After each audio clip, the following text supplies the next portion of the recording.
आज जो कहानीटी मु आपण मानकु कहियाकु जाउची ए कहानीटी हेउची ओडिशार एक छोट गाँव से गाँव रे थिला गोटे पुराना बरगछ आ गाँ लोक कहते कि वर्षा राति से देखा जाए एक भयंकर छाया।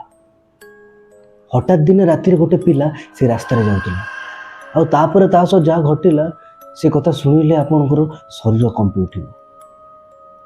ओडिशार एक छोट गाँ थिला चंद्रपुर। गाँ चारिपट थिला खाली घंच जंगल और खेत। गाँ शेष पाखरे थिला एक बहुत पुराना बरगछ। गाँ लोक से गछ पाखक केबे भी राति जाते कारण 25 वर्ष पूर्व से गछ तले एक महिला डेथ कर आरंभ हो गला अजଣା घटना।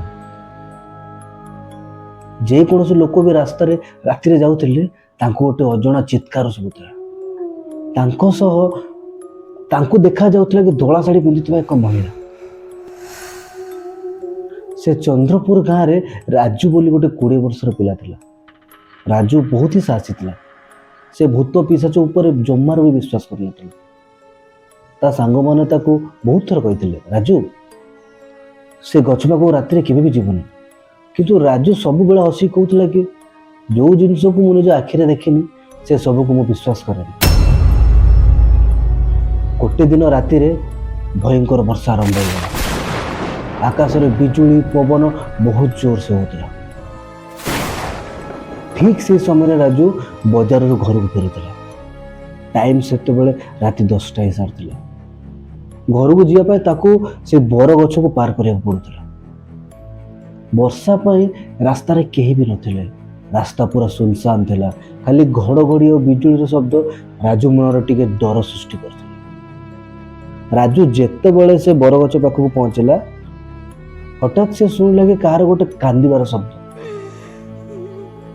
से शब्द जड़े महिलार थिला। से डर रे चारिपट देखिला किंतु केही भी नथिले सेठी।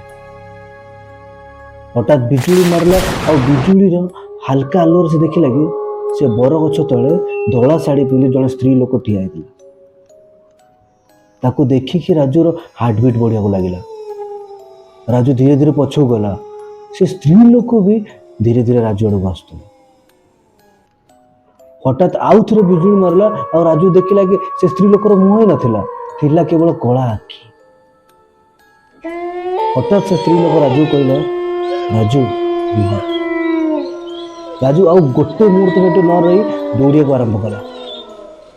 वर्षा भी धीरे धीरे आहुरी बढ़ जाता।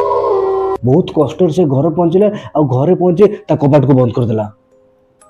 राति सारा आउ से सोई पारला। सकाळ जेमिति हेजी से गाँ लोक मान सब कथा कहला। गाँव जड़े बुढ़ा लोक ताको कहले कि 25 वर्ष पूर्व से बरगछ तले जड़े महिला को हत्या करा जायतिला।